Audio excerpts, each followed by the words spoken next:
I'm getting out on stage and I'm jittery and I'm very, you know, the nerves are just through the roof.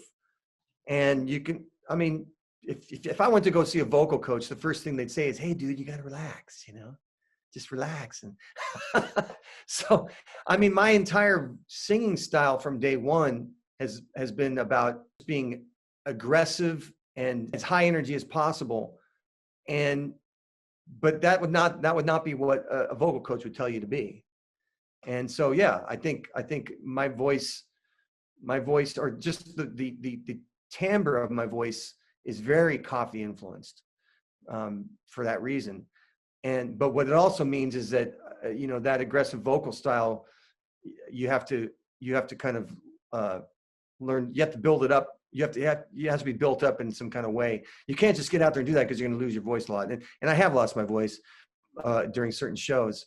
So yeah, I think with coffee helps me sing the way that I want to sing. It helps me sing in a way that gets the point across, you know, the aggression. But coffee can also make me lose my voice if I'm just too crazy about it, too whack job about it.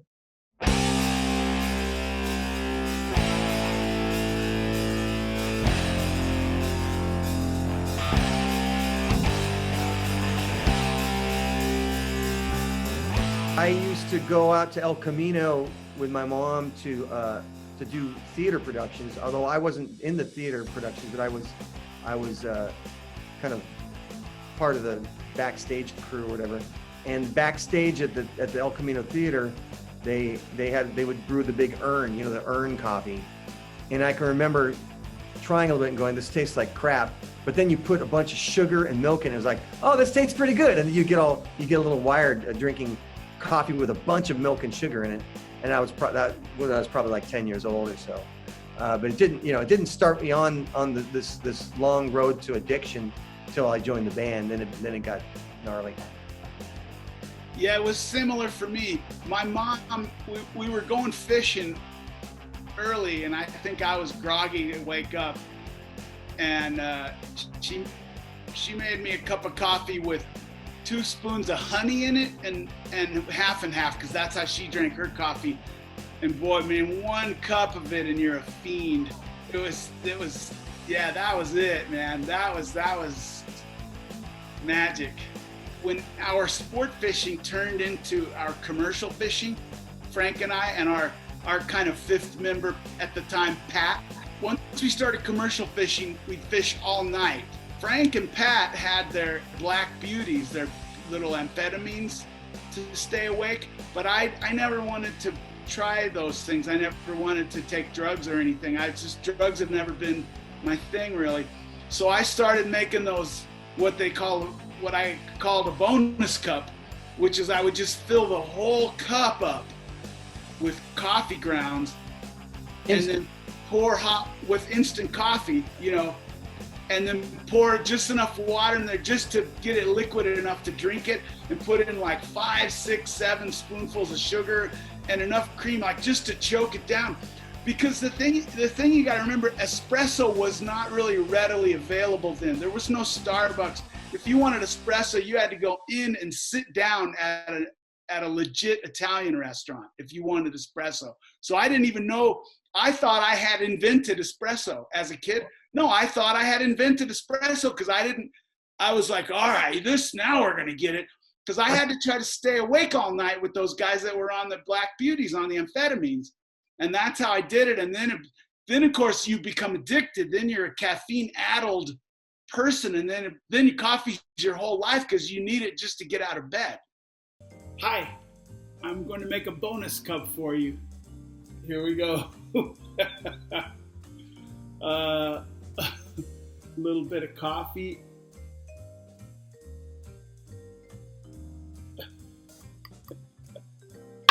A little bit of sugar.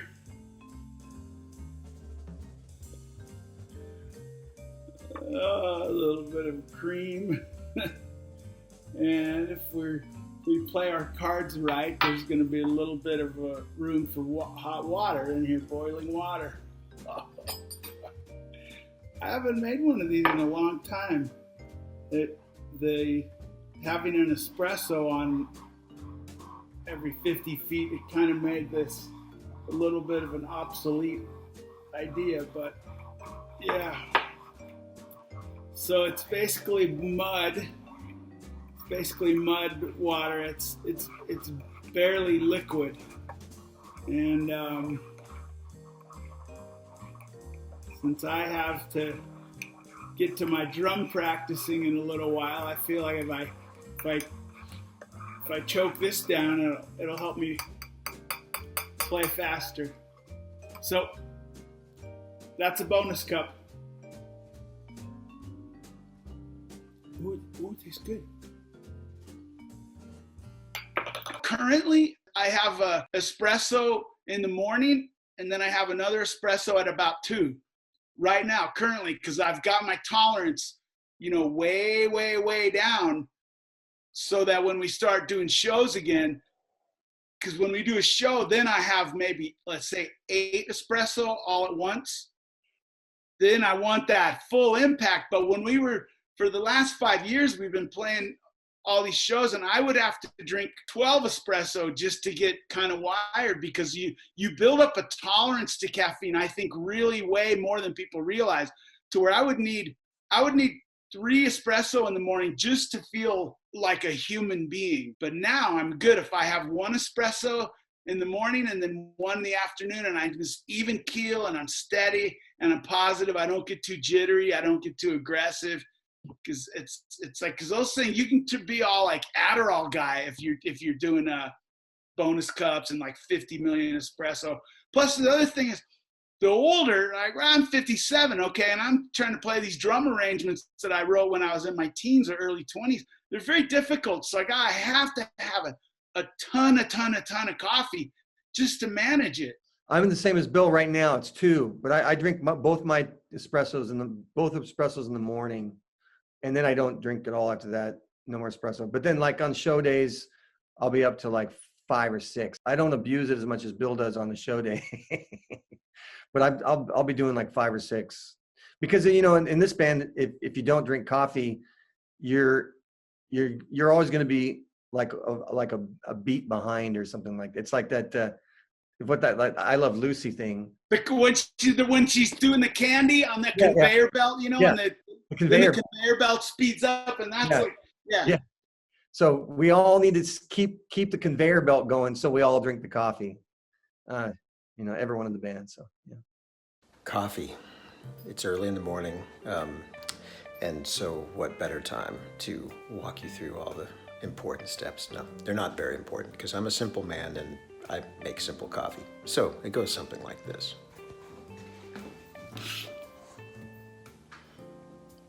Real beans, right? Dark, preferably oily. I don't know if you can see that. Dark, oily, right? Important stuff. The most important part of this, though, is that you got to grind it yourself, and it's going to get loud.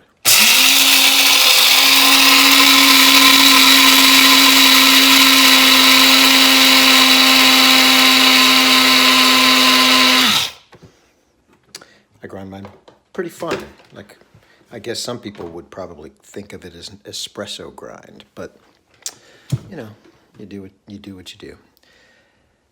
I have this this funny little coffee pot. Nothing special. It's an ordinary drip coffee pot. It's a Cuisinart. I guess that's a good brand. Seems to have held up for a bunch of years.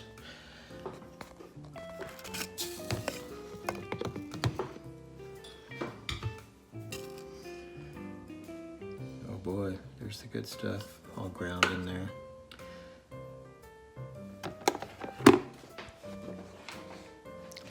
Now I just gotta wait for this thing, and then I drink mine with half and half and no sugar. But this coffee pot, it also has this Keurig side. So if I only want 1 cup and I'm gonna be going off to do other stuff and I don't want to waste a bunch of coffee, then I use that side. So anyway, what I do, it's pretty simple. I grind my beans fresh every day. I like the black, oily beans, whatever the darkest I can get is. I do ordinary drip, and I guess my peculiarity is that I don't like coffee to sit on a burner. I hate the taste of burnt coffee. I would rather drink cold coffee or room temperature coffee. So what I do with mine is I make it, I drink some. Whatever is not drank yet, I put in a pitcher and I stick in my fridge and I drink later.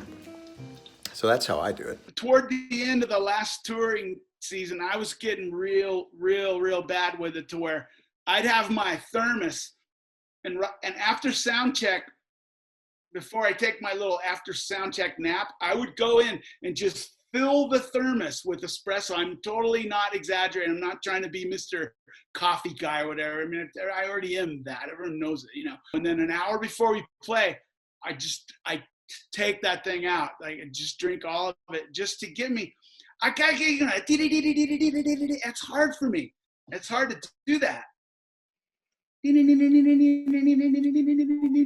Plus, we play 40 songs now. We don't play 20 like we used to. So it's like the one thing to make it through 20 songs like we used to, but now we play 40. I gotta just be crazy wired to make it work out okay. Hi, I'm Carl from the Descendents. I've been told you want to know the incredibly sophisticated, fancy way I make coffee. As you can see, my incredibly sophisticated coffee machine is very deceptive. It looks simple, it's not. Zoom in. You see, coffee is art. The most important part I've found in making a decent cup of coffee is having whole bean coffee, as dark as a politician's heart. You have to grind it yourself, which for me gives me the added benefit of a little bit of a death metal kind of thing early in my day. Look, I have to plug her in. Ah.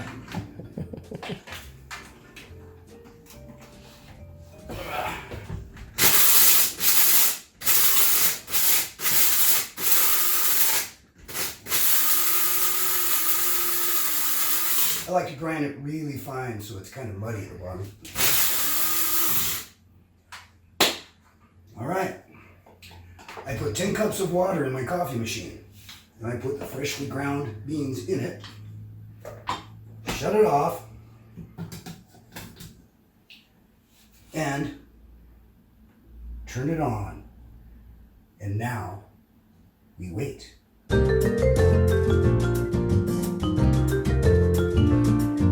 The coffee's now done. I have to turn this off. I'll pour myself a cup. I ordinarily drink it black. Sometimes I amend it, but I always put it in a thermos because this thing will burn the crap out of my coffee if I don't. So into the thermos with you. And this will keep me going basically all day. It's sort of I'm an all day coffee kind of guy. So, oh, there we go. That's good. Oh, yeah.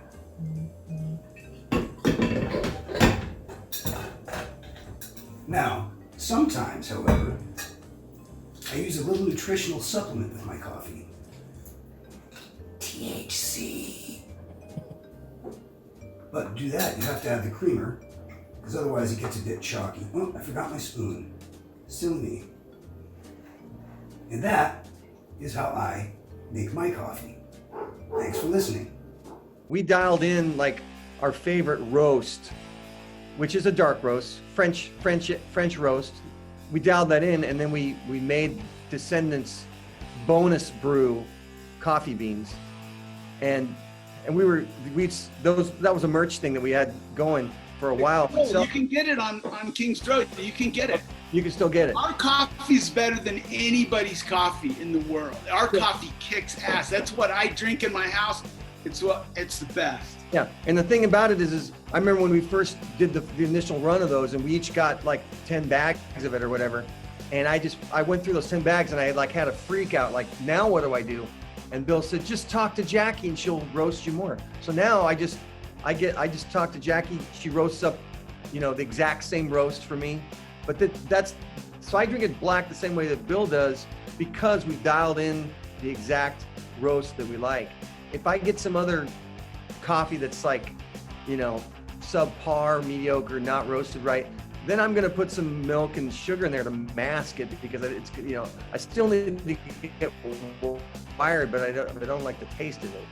Yeah, like just some random truck stop coffee or something, and it's all bitter. You gotta dress it up with something. Yeah.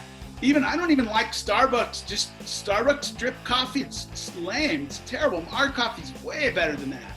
We had a period where we were doing coffee plus 5-hour energy. Plus those 5-hour energies. I actually had to quit because we didn't cancel the show, but we had to have other people come sing for me. So the thing about that whole thing is, you drink a lot of coffee and then you can't sleep, you know, as you might expect. So I had a period, and there was this one set of shows in Australia where I just didn't sleep after that combination. And then the next night, another show, and my voice was gone, just boom, gone. And so I finally decided that, you know, you got to go for all, right? We all want to go for all, but maybe in order to make it to the next show, maybe you're going to go, maybe not for all, or you're going to go for a different type of all. You have to redefine what all is, because I felt like if I'm doing the coffee and the 5-hour energy, and that show is going to be great. The show on coffee and 5-hour energy is going to be a kick-ass show, and then the next show is not going to happen, basically. So, you know, you have to make some concessions. But yeah, that was a bad combo, and I've never done it again. Even though Bill tried to get me to do it after that. Come on, you can do it. Do it, come on. And I'd be like, no, I'm not doing it. So. Hello, this is Milo from the Descendents, and I'm going to show you how to make coffee using an Aeropress coffee filtration system. You have to start with good beans, and I got these beans that are Descendents bonus blend. You can order these from, bring it up, from Kings Road Merch, kingsroadmerch.com. Got it? And they're really dark, and they smell really good. Here, smell them. Smell them. Yeah, what? Oh, well, you would be able to smell them if you were here. Okay. So, we got this. Now what we're going to do is we're going to put 20 grams in. We're going to grind 20 grams. So here's my coffee. We're going to come up here, and here, come on up and show them the 20 grams. They don't want me lying to them, so bring your camera up here. There we go, 20 grams. That's what we're doing. Okay, now, next step is we're going to grind these 20 grams of beans in my burr grinder, not a blade grinder. Burr grinder, superior to blade grinder. Okay? Throw those out in there. Grind it up.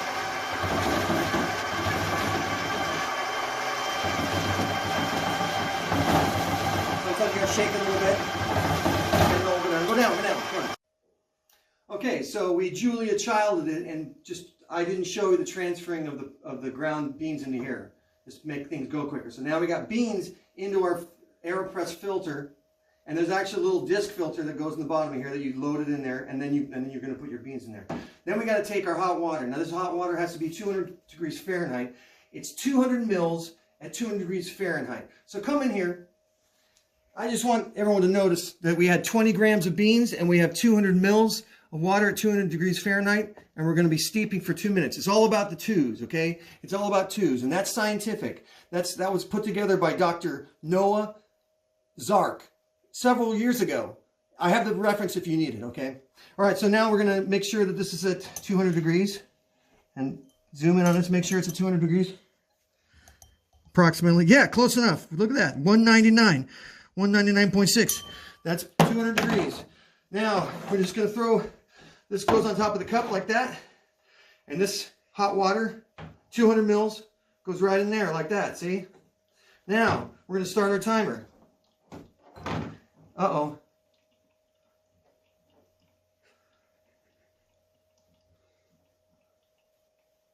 How come it's not working? Dad, you gotta press OK. Oh, okay. Stop. Pause. Okay, so I had to Julia Child that bit with getting the timer going. But here you got this set for 2 minutes. And we use this thing, we stir the guys around. But first we gotta start that. We stir this guys around and what we're gonna do is the total time needs to be 2 minutes. But what you do is maybe for about a minute you're gonna be stirring because the stirring helps get the beans and the water all steeped together. And then after about a minute of that, then you're gonna spend the other minute plunging with this plunger. And then you want to try to keep it, to not more than 2 minutes because it over extracts the beans if you do that. So now it's been about a minute at this point. So now we go like this, press down, and now we plunge it through. So this is kind of like a French press, but it's cooler than a French press because it looks like you're doing science. And then you can hear it when it finishes because you can hear the air bubbling through. Then what we have here is a cup of coffee. You can see it in there. It's hot and steamy.